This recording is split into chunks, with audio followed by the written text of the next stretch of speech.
I want to also learn to code. Okay, I think we should start because the others can join and I can just like go over what we did. Okay, so let me present. All right.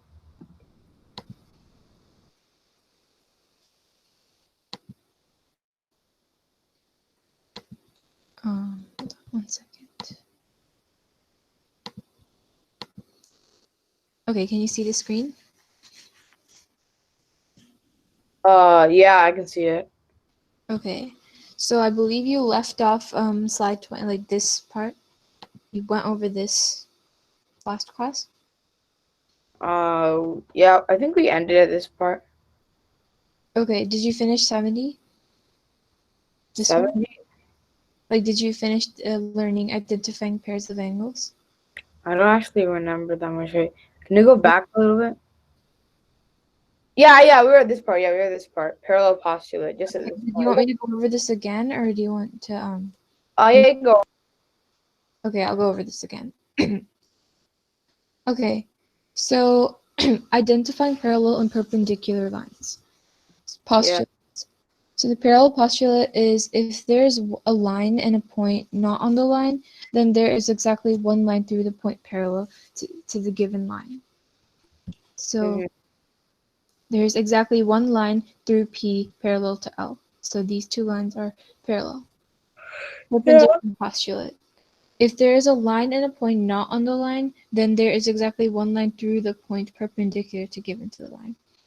So there is exactly one line through P perpendicular to L. So like that. Vertical. Hmm. Okay. Got that? Well, it's saying the same thing though, kind of. Cause it's saying if there's a line and a point on the line, but it's repeating that again though. Yeah, that's true. But I think it basically means a parallel and perpendicular are two completely different things. Even though it says like a similar thing, like if you were using this in like a proof, you would use this to like, prove that if you use this to prove that these two are parallel. Like even though they have basically the same meaning, they both technically have a different meaning because this means parallel, because over here it says through the point parallel to the given line, and then this is through the point perpendicular to the given line. So, Okay. yeah. Do you Yeah. understand that? Kind of. Yeah, I get it. Okay. Identifying pairs of angles. Corresponding angles. Two angles are corresponding angles when they have corresponding positions. Okay. So over here, equations, lines parallel to CD and containing point 8. Well, I'm not sure what this is for. I don't think this is complete. Okay.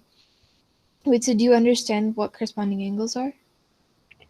Yeah, corresponding positions. Wait, can you just go over corresponding angles again? Yeah, so say that if there are two like parallel, not really parallel. Okay, so these two would be corresponding angles because they have like this similar positions, right? So like this one's over here and this one's also over here. Yeah. Those are the corresponding positions. So, corresponding angles. You Yeah. understand that? Oh, yeah, I kind of get it. Okay. Oh, yeah, we already did this part. Oh, you did? Yeah, I'm pretty sure we did. Okay, so did you do this part? Wait, yeah, just let me see it. Can I see it? Oh, I don't think we did this part. Yeah. Okay. No, 3.2. 3.2 we didn't do. Oh, okay. So, parallel lines and transversals. You will learn to use properties of parallel lines and prove theorems about parallel lines. Okay, so using properties of parallel lines. So, corresponding angles theorem is if two parallel lines are cut by a transversal, then the pairs of corresponding angles are congruent. So, um, as you can see here, these would be corresponding angles because remember when I said that this one, so angle 2 is corresponding to angle 6. Do you see how that works? Yeah, I can see that how it works. Okay. So alternate interior angles theorem is if two parallel lines are cut by a transversal, then the pairs of alternate interior angles are congruent. So an example would be 3 and 6. Yeah, 3 and 6, and then 5 and Inside, yeah. 5, 4. Exactly. So inside the two parallel lines, Yeah. the inner part. This is alternate exterior angles, which is like basically the same as the interior, but this is like the outside part. So angle 8 would be congruent to angle 1 because they're alternate exterior. They're on the outside of the line, and they're opposite. Yeah. And then lastly, this one's a bit different. It's consecutive interior angles theorem. It's if two parallel lines are cut by a transversal, then the pairs of consecutive interior angles are supplementary. So that basically means that angle 5 plus angle 3 would be like 180 degrees. So they're Oh. so if they're like inside, like the inside of these lines, and they're like directly above or under each other, that means that they're supplementary. Mm-hmm. This one and this one. Yeah, I get it. Okay. So proving theorems about parallel lines. So we learned about two column proofs for parallel lines. So given P is parallel to Q, so this is our given statement, right? We have to prove that angle 1 is congruent to angle 2. So we have to Oh, prove these. okay. So, what was it called exactly called again? So angle 1 is congruent to angle 2? Yeah, that would be alternate interior, right? Yeah, alternate interior. Yeah, it's kind of confusing. Interior, exterior. Interior means inside, so Yeah. okay, yeah, alternate interior theorem, right? Yeah, good job. But Okay. the thing is, we can't use that here because like that would just be two steps, right? So we have to like use many other theorems and theorems to like prove that angle 1 and angle 2 are congruent. So we can't just use alternate interior right away. So Oh, here's what I mean. So we're given this, and then we can see that angle 1 is congruent to angle 3 because of the corresponding angles theorem, right? yes. So we're given that. And then we can see it also gives us angle 2. So we can say that angle 3 is congruent to angle 3 using, oh wait, I mean, angle 3 And, is congruent to angle 2 using the vertical angles congruence theorem because they're opposite each other over here, right? yes. And when they're opposite like that, it means they're congruent. And then lastly, we use the transitive property of congruence to prove finally that angle 1 is congruent to angle 2. So basically, we kind of like jumble up these numbers. Because Mm-hmm. we say 1 is congruent to 3, we say here in step 3 that 3 is congruent to 2. So then we kind of like switch it up, and then we get that angle 1 is congruent to angle 2. Okay, do you understand that? Yeah, I got it. Okay, cool. 3.3 Proofs with parallel lines. So you will learn to use the corresponding angles converse. You will construct parallel lines. You will prove theorems about parallel lines and use the transitive property of parallel lines. Okay, so using the corresponding angles converse. Corresponding angles converse. If two lines are cut by a transversal, so the corresponding angles are congruent, then the lines are parallel. If lines J and K are cut by a transversal, so that angle 2 is congruent to angle 6, then lines J and K are parallel. Yeah. Okay, so to find the value of x, Wait, I'll be right back 1 second. oh yeah, okay.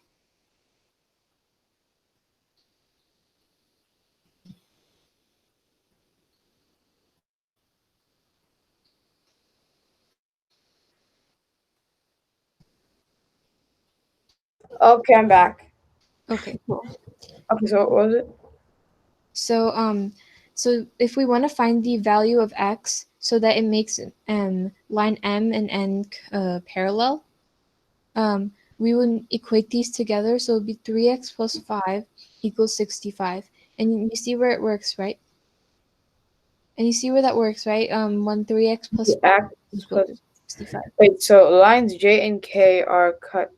Wait, that black bar is kind of like cutting it off a little Yeah. bit. Yeah, it's like bar. Okay, so lines J and K are cut by transversal. Find the value of x that makes M parallel to N. So 3x plus 5 equals 65. Yeah, that's true because they're parallel. Mm-hmm. And then 3x equals 60. Oh, because yeah, track curve from each side, and then x. Okay, yeah, that makes sense. Okay, cool. So now we're gonna learn how to construct parallel lines. So first we're gonna draw. Okay, so do you have your straight edge and your compass with you? Oh, a ruler? Do you mean a Yeah. compass? Yeah. I'll have to get a ruler, but here. Shoot, I don't know if I have.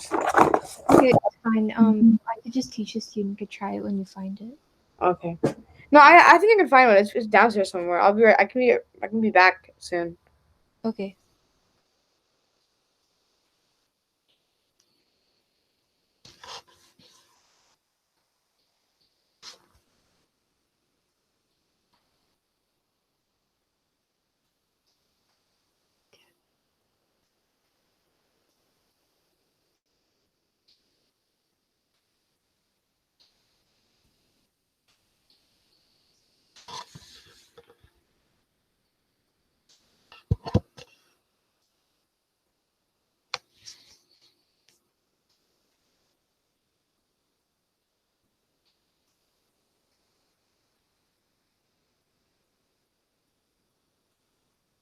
Okay, I'm back. Okay. Cool.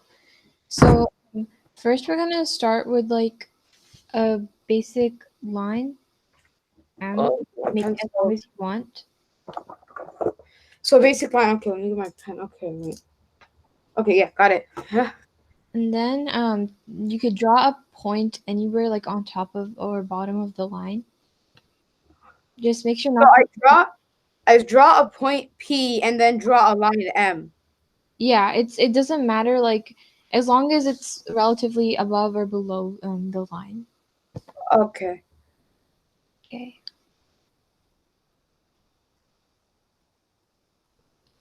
So now draw a point and a line. Yeah, so I drew. Wait. Oh, okay. So use a straight edge. Okay, so this. Okay, so this is. Then draw a point and a line. Draw a point. Yeah. Yes. Then, Yeah, draw M, and just a line and then like a point on top of it. It doesn't matter like exactly where, just on top. so I can draw a point Q. Yeah, so now we're gonna choose any point on M, the line M, and make it point Q. So like you anywhere on the line, draw Okay. and label it Q. Okay, I did that. So after you do that, connect Q and P, so it will be QP. Yeah, I just did that too. Okay, cool. So now we will draw arcs. So to draw the arcs, you put the center at Q, and it crosses line Q and P and line M. So Huh? as you can see over here, look. So Okay. keep the center of it on Q, and then we make a little arc over here. Uh, arc of center Q. That. I don't have a compass. I do have a ruler though, but Okay, okay. So draw a arc. Okay, so so anywhere like under, I would say like under P, so like it's relatively close like to Q. under line QP. So that'd be So like A. do you see here? Yeah, like that area. Yeah. So you draw an arc over there, and then after you got that, you use this. You use the same measurement, so don't change the setting of the compass, and you put the center Yeah. on P, and you use the same measurement to do the same thing as that. And then after we do make those arcs, we go back and put the center on A, this one. Okay, I'm getting a little confused. I'm trying to find a way to describe it. Okay, so okay, let me go over this again. So we start off here, right, with Yeah. QP. Mm-hmm. Then we find a little measurement with our compass. So it's so this is Q and this is P, what we initially had. And so Yeah. we see that this person, they took a little measurement with their compass and they drew an arc. You see this gray line? Yeah. They drew an arc there. And then after they did that, they used the same measurement they used for this. and Oh, they put it on P, and they did the same arc here. okay, that makes sense. Okay, got it. Okay. And then after they did these two, they went again and they drew and they put the center, the pointy part of their compass here, and they drew another arc here and another arc here. And do you know why we have to do another arc here? No. It's because you see this little X that it forms? These two arcs, this one and this one. Um, yeah, kind of. So these two arcs create an X. So that would be like where the point you have to connect with P. So that's how when at the end we connect P and D, so it would make a parallel line. So I'm trying to show it to you with this black. Oh, okay. Well, that makes kind of some sense, but It would make more sense if you had your compass with you because you can actually like do oh, it. okay, yeah.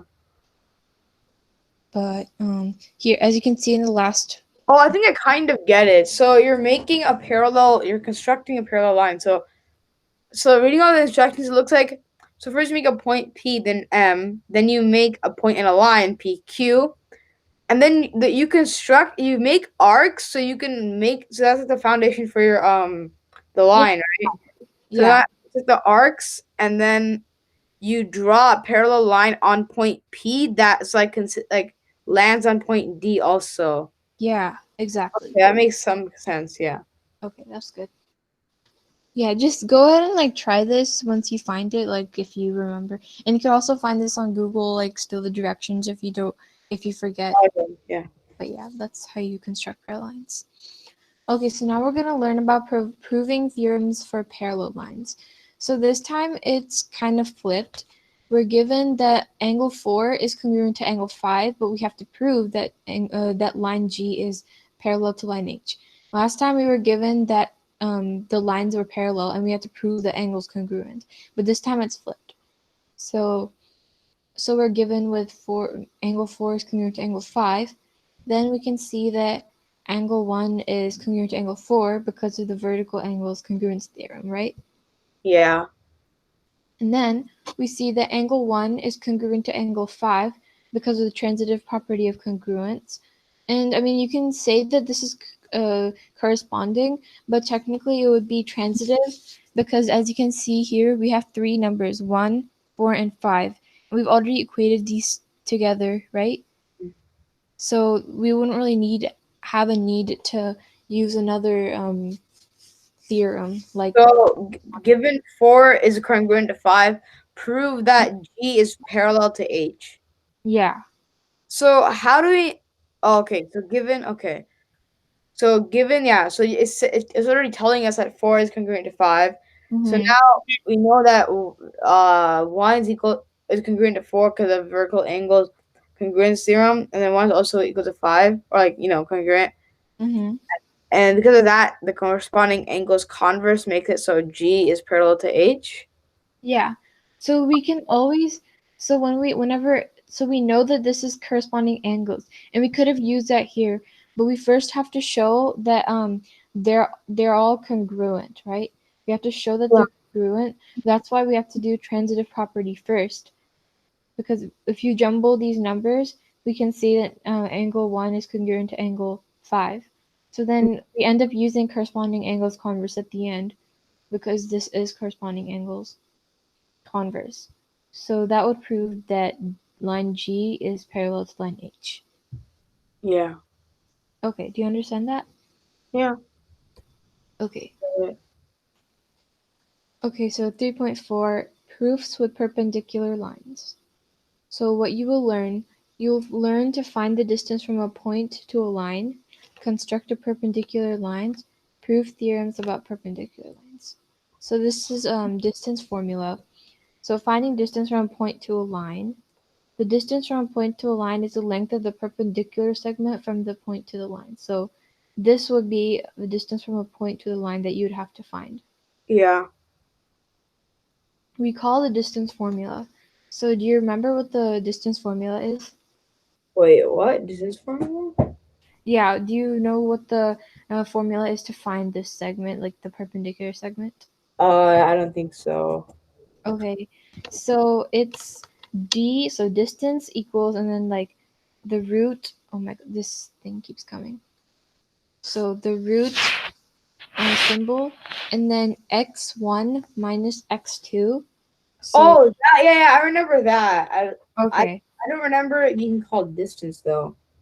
Oh, Okay. okay. Okay, Well, so this x, is yeah, fine. x1 minus x2, and then no, x2 minus x1, and then x y2 minus y1, right? Yeah, exactly. Okay.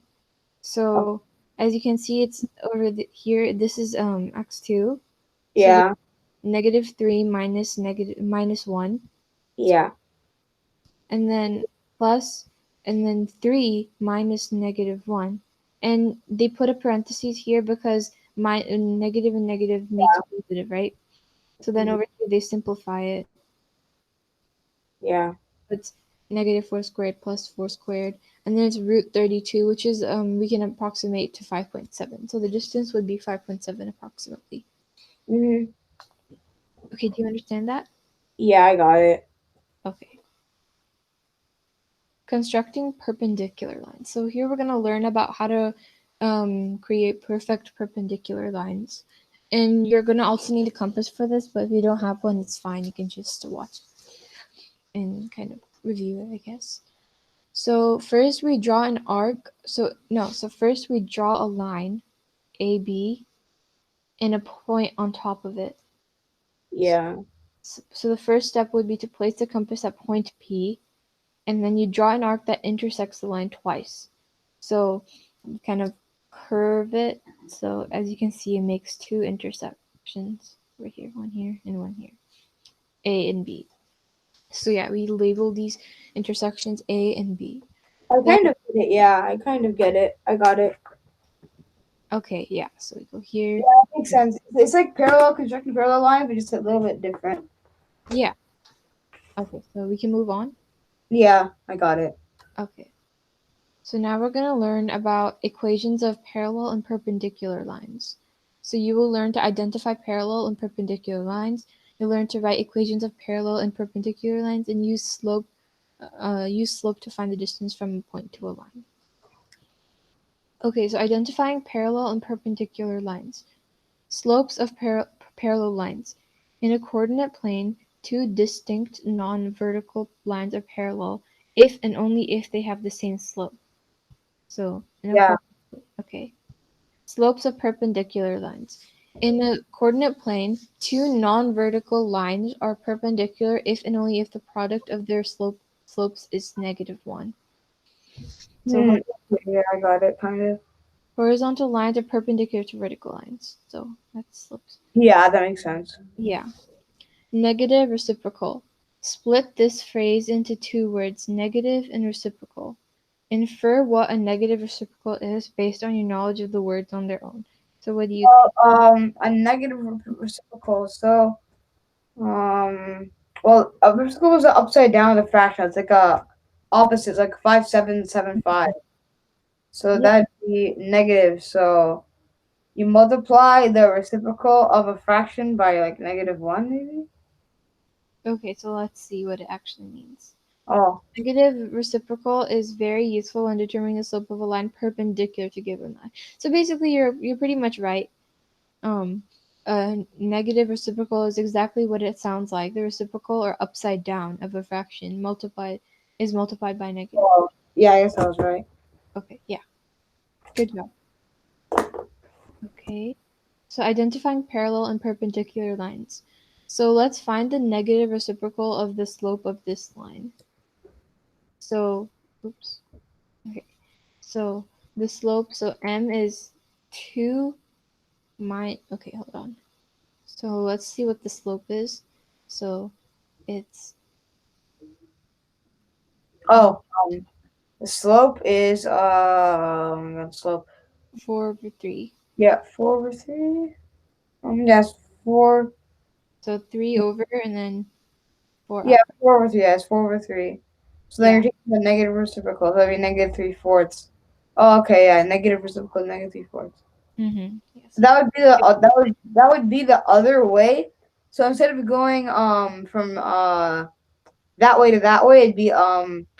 flipped, and Yeah. instead of going 4-3, it'd be like 3-4 that way. Okay. Yeah, and this line would be perpendicular, right? Yeah, yeah, that makes sense. What Oh, does it have to do yeah. with the perpendicular line? Let's graph the same line equation, but use 3, 4 for the slope instead. Okay, so yeah, you were right. Mm-hmm. It's the other way this time, and it's actually perpendicular. Okay, so Find identify the slope of the parallel. line. The slope of the blue. Oh, Oh, okay. yeah. Find the So slope of the blue. line is looks to be 3 5. No, wait. 3x coordinates and 3/5.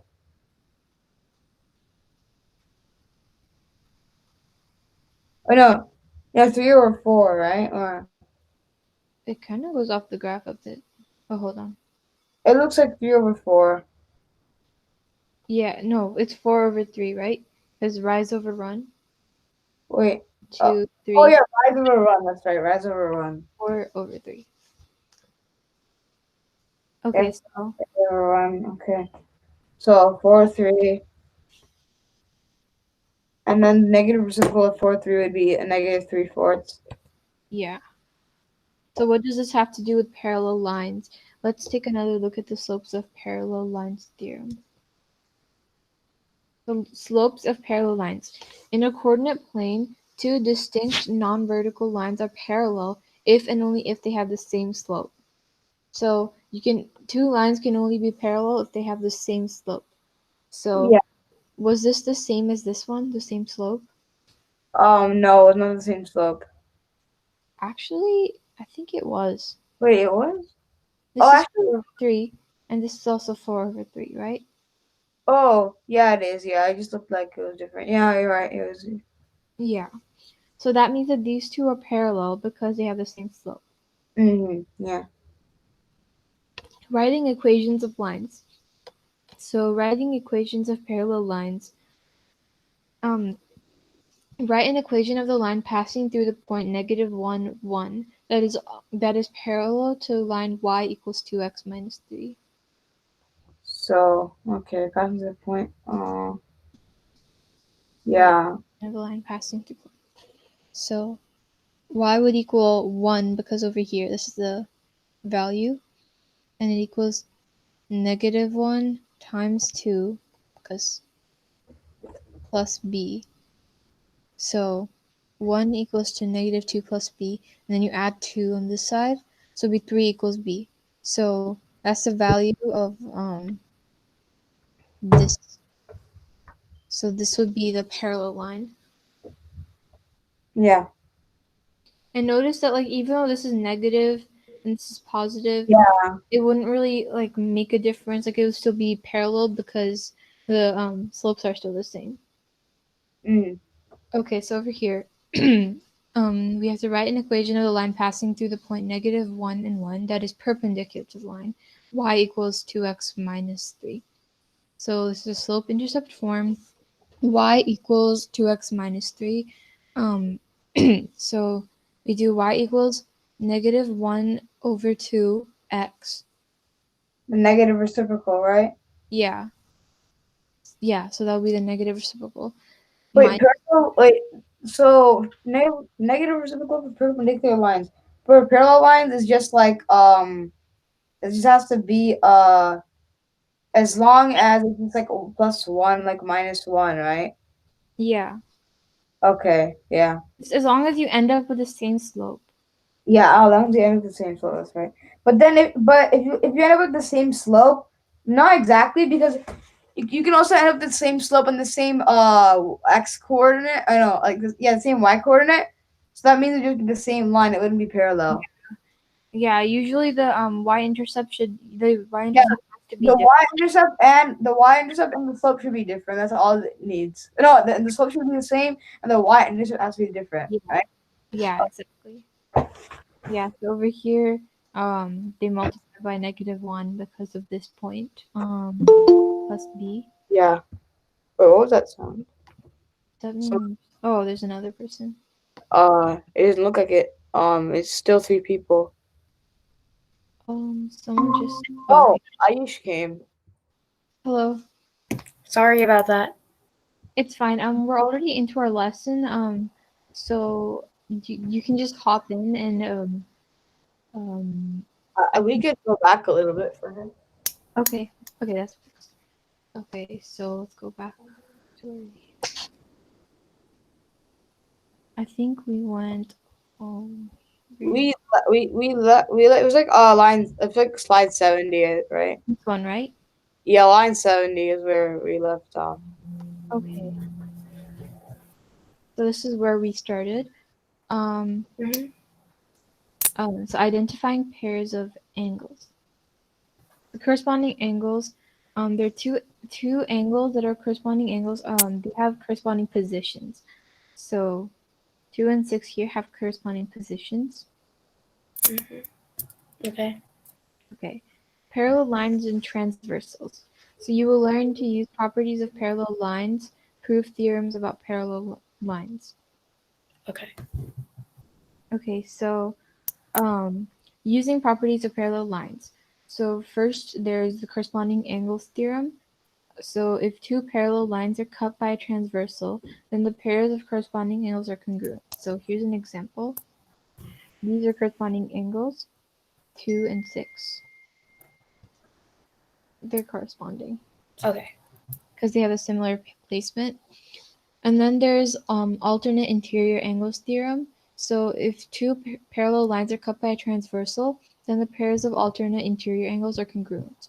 So by alternate interior, I mean this. So angle 6 and 3, because they're on the inside part, the inside of the two parallel lines, right? Mm-hmm. These four are in the interior. So Okay. alternate interior means they're opposite like that. Mm-hmm. And alternate exterior angles are basically the same thing except they're on the outside of the two parallel lines. So that would be 1 and 8. Because they're opposite, but that means that they're congruent. Okay. The last one is a bit different. It's consecutive interior angles theorem. So if two parallel lines are cut by transversal, then the pairs of consecutive interior angles are supplementary. So that means that 3 and 5 would add up to angle 3 and 5 would add up to 180 degrees. Okay. Okay. So do you understand that? Any Yeah. questions? Okay. I get it. Yeah. Okay. Proving theorems about parallel lines. So two column proofs for parallel lines. So we're given that line P is parallel to line Q. And then we can see that angle 1 is congruent to angle 3 using the corresponding angles theorem because they're corresponding placed here. So, and then we can see that angle 3 is congruent to angle 2 because of the vertical angles congruence theorem because they're opposite each other over here, and that means that it's congruent. And then lastly, we use a transitive property of congruence to like jumble up these phrases. So it's angle 1 is congruent to angle 2. That would be a transitive property. All right. So do you understand that? Yeah. Okay. So proofs with parallel lines. So you learn how to use the corresponding angles converse, construct parallel lines, prove theorems about parallel lines, and use the transitive property of parallel lines. So using the corresponding angles converse. If two lines are cut by a transversal, so the corresponding angles are congruent, then the lines are parallel. If lines J and K are cut by a transversal so that angle 2 is congruent to angle 6, then lines J and K are parallel. So find the value of x that makes m parallel to n. So over here you can see that they equated 3x plus 5. They made that equal to 65 because they're corresponding. So they would equal the same. And then they subtract 5 from one side. So it would be 3x equals 60. And then they divide 3 from both sides and we get x equals 20. Okay. All right. So do you have a compass and a ruler with you? I'm gonna go get it. Okay.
Got it.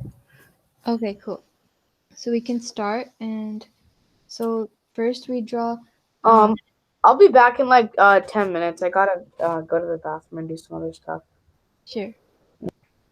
So first we draw line M, and you could make it as long as you want, just a straight line, which is line M, and then we add a point P on top of it. So that's what we're gonna start off with.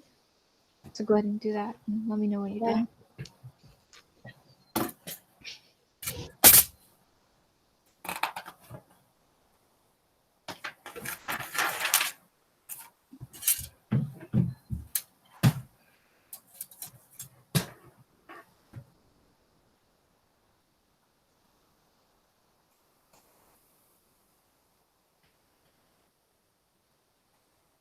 Okay, so are you done with drawing line M? Yep. Okay, so now anywhere on line M, you can make a point called point Q. So anywhere on here, you can make a point Q, and then you connect Q and P.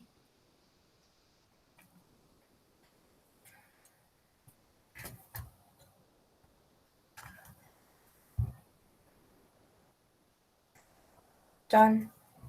Okay, so after we do that, we put the center of our compass on point Q, and then you draw an arc like this, like below P, but over here you draw an arc. And then after you do that, use the same measurement and go up to point P and draw the same arc over here above it. I So don't there's get it. 2 arcs. Okay. And make sure this one intersects with B, or over here. Okay. Okay. And then lastly, we take the centers of our compass again and use the same measurement to go on point A and then draw another arc like this. And then we go, and then after that we go on to point C, and then we draw the same arc, so it's over on D, and it makes this little X.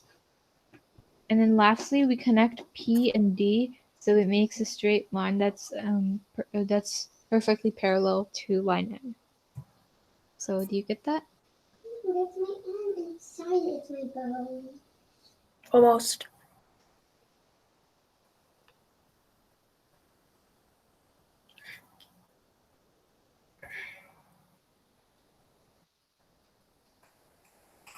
Done.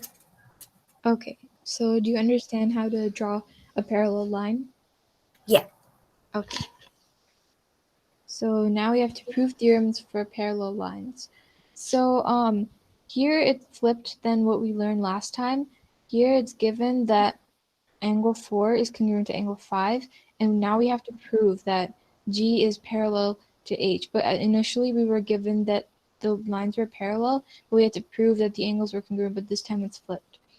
So here, to prove that it's parallel, we first see that angle 1 is congruent to angle 4 using the vertical angles congruence theorem because they opposite each other. And then we see that angle 1, we can say that angle 1 is congruent to angle 5, and we use the transitive property because there's already 3 numbers involved, and if we jumble these numbers up, we can see that angle 1 is congruent to angle 5. We could use corresponding angles converse first, but we first have to use transitive because we don't really have a need to just use this straight away, because then we wouldn't know what to use for this. So, and then we end up using corresponding angles converse to prove that G is parallel to H. Yeah. Okay. So do you get that? Yep. Okay. Cool. So now we will learn proofs with perpendicular lines. You learn to find the distance from a point to a line, construct perpendicular lines, prove theorems about perpendicular lines. Okay, so distance formula. So finding the distance from a point to a line. The distance from a point to a line is the length of the perpendicular segment from point to the line. So recall the distance formula. So do you remember the distance formula? A squared plus B squared equals C squared? No. It's it's so x2 minus x1 squared plus plus y squared y 2y. Hold on. So let me just explain to you here. So distance is, so this is x2, right? Minus x1, which is 1. So it would be -3 minus 1. And then we add the squared here because it's part of the formula. And then another part is, so this part is y2 minus y1, which is 3 minus -1. And do you know why we put a parenthesis here? No. It's because there's two negatives, and that means that negative and negative make positive, right? Yeah. So that's why we put that there to separate those. And then Okay. with the squared symbol, and then here they simplify it because -3 minus 1 is -4 squared. And then if you simplify this, it would be 3 plus 1 because this turns into a positive. So it would be 4 squared. And then if we simplify that further, we get 32 squared, which is approximately 5.7. So the approximate distance from from the point to the line would be 5.7. Okay. Do you understand that? Yeah. Okay. Yeah, don't be scared to ask questions if you have any. Okay. So now we're going to learn how to construct a perpendicular line. So first we're going to start with a straight line, an M, and then line M, and then we add a point on top of it, so point P. Mhm. And then we draw an arc, so it could be the center has to be on P, and it has to intersect 2 times on line M. And we labeled those 2 intersections A and B. Okay. So after you've got that, you put the center of your compass on one of the points, and it should be about more than halfway the length of segment AB, and you draw an arc. As you can see here, they drew an arc like that from B. And then you do the same thing on the other side using the same measurement. So then you form an X. Okay. Now, after we form this, we can connect line P through this point in the X. So then you form a perfect perpendicular line. Oh, hello, I'm back. Okay. Oh, hi. Yeah. I didn't miss anything, right? Yeah, it's just the same stuff that you already learned. I was just going over it. All right. Okay. Fine. Equations of parallel and perpendicular lines. So you will learn to identify parallel and perpendicular lines, write equations of parallel and perpendicular lines, and use slope to find the distance from point to a line. So, slopes of parallel lines. In a coordinate plane, 2 distinct non-vertical lines are parallel if and only if they have the same slope. Slopes of perpendicular lines. In a coordinate plane, 2 non-vertical lines are perpendicular if and only if the product of their slopes is -1. Horizontal lines are perpendicular to vertical lines. Negative reciprocal. So split these phrases into 2 words, negative and reciprocal. Infer what a negative reciprocal is and based on your knowledge of the words on their own. So what do you think a negative reciprocal is? Instead of 3, it's going to be -1/3.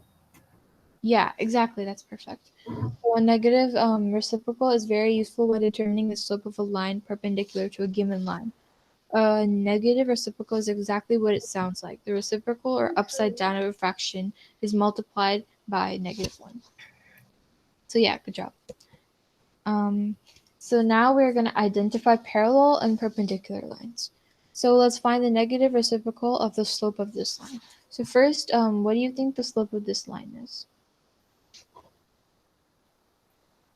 4/3. Okay, yeah, that's perfect. So here is the negative reciprocal of 4/3. It would be -3/4, right? Because if you find the reciprocal of 4/3, that's 3/4. And we have to add the negative because we multiplied by -1. Okay. So, what do you think? So if this is the slope, how would you think this line would look if with this slope? Um, it would be going in it would be a negative slope, so it would be going from the top left to the bottom right. Mm-hmm. And since it's more than -1 but less than 0, it's not going to be, well, I don't know how to explain it, but it's not going to be very steep. I don't know how to explain that. Okay, yeah, I see what you mean. So, what does this line have to do with the perpendicular lines? So let's grab the same line equation, but use 3/4 for the slope instead. So yeah, as you can see, it's the other way around, and Mm-hmm. it's not as steep as you said. And also, notice that this little box, the right angle box, it means that it's perpendicular. So that means that since this is a negative reciprocal, it means that this line is perpendicular to this line, right? Yeah. Okay. So do you understand that? Mm-hmm. Okay. So identifying parallel and perpendicular lines. So find the slope of the blue line. So what is the slope of this line?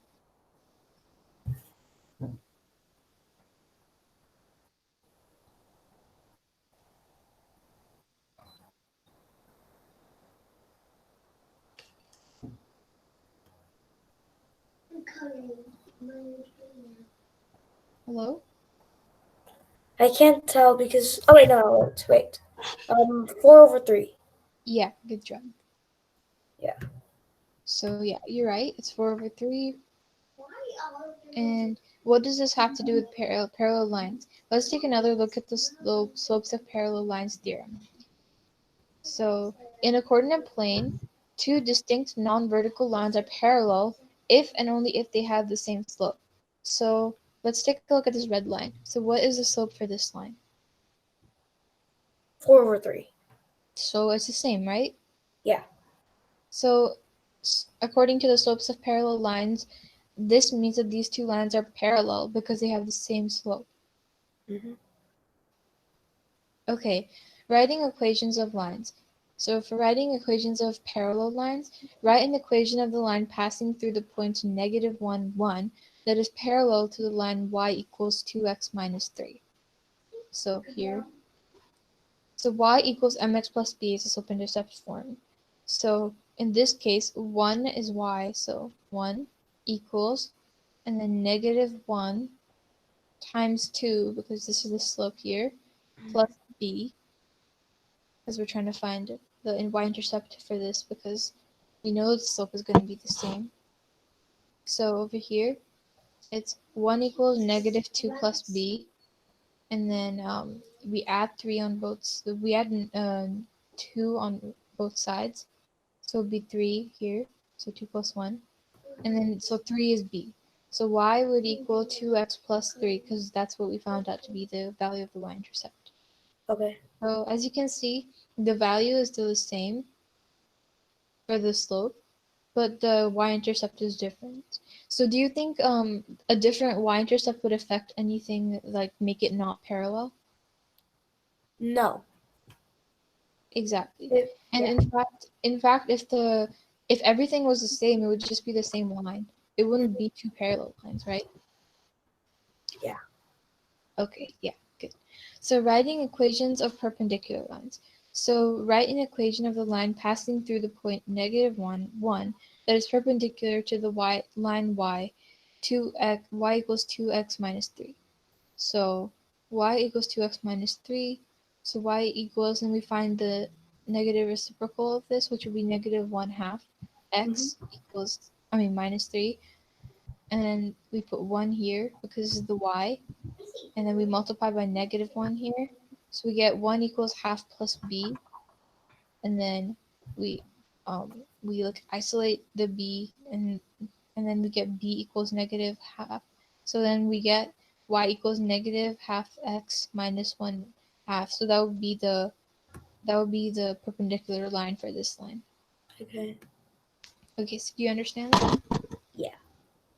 Okay. So finding the distance from a point to a line. So the distance from a point to a line is the length of the perpendicular segment from the point to the line.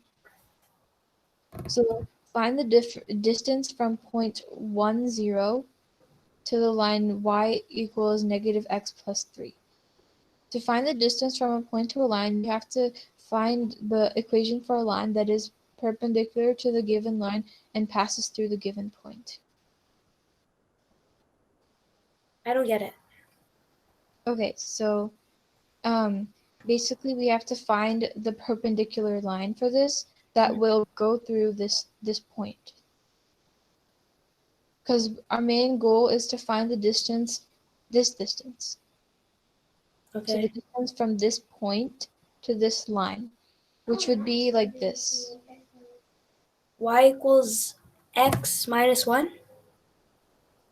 Y equals -x plus 3, because this Yeah. is the intercept, and then it goes like that.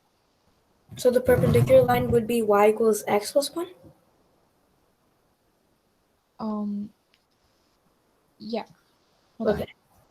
To use the slope formula to find the slope of the line, the slope is -1, as you can see. So over here, it's -1. Use a negative reciprocal to find the slope of the perpendicular line. The slope is 1, as you said. So y equals mx plus b. So 0, so over here it's 0, right?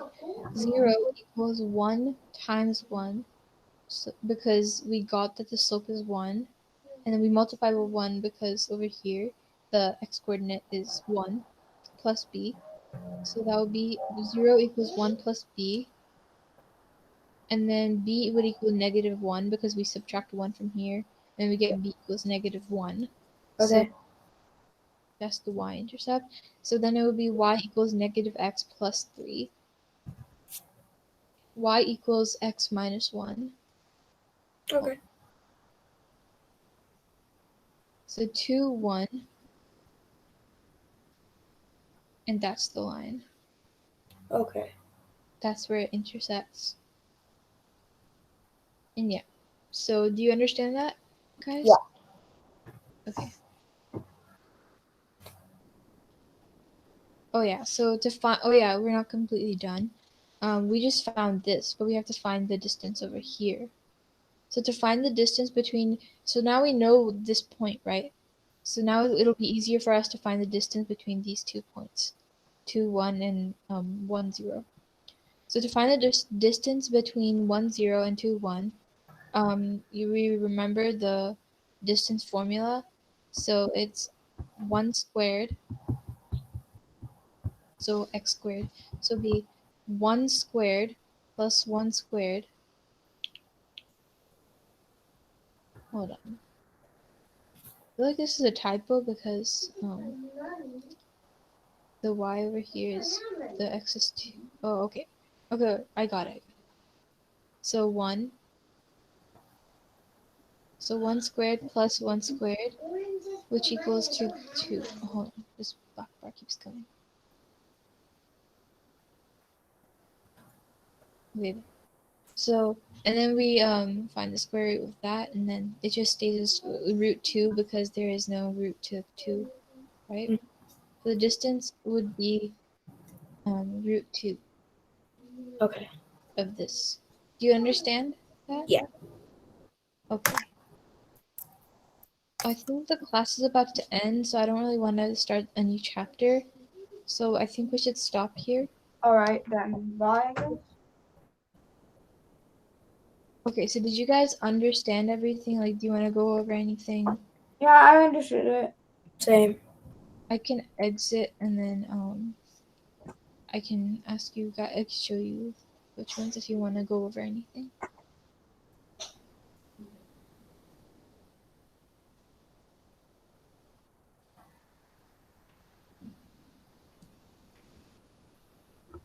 So are you guys taking geometry next year in your Yeah, class? I'm taking geometry next year. I mean, not next year, but like this year and next year.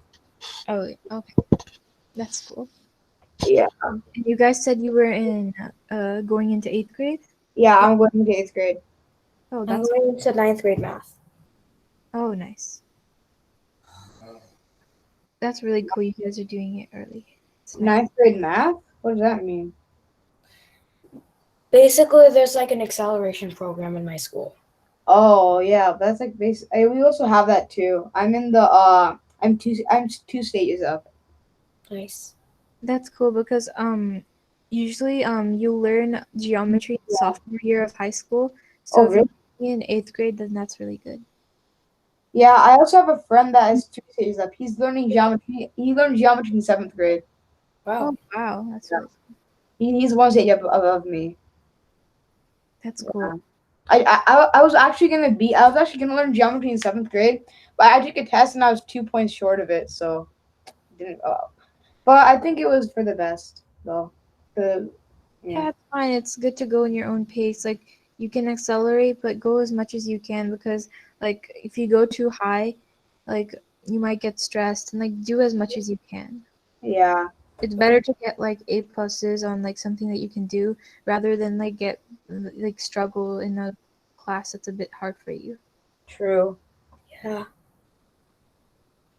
Yeah, so usually algebra 1 is learned in freshman year, so 9th grade, and then in 10th grade you learn geometry, and then like algebra Oh, 2 junior year. I think trade. algebra 1 I learned in like 5th grade, but I took it in 7th grade. Oh, cool. Yeah. That's really Cool. cool. Yeah, I'm 2 stages up. That's But yeah, this wasn't really that well. But still, it's fine.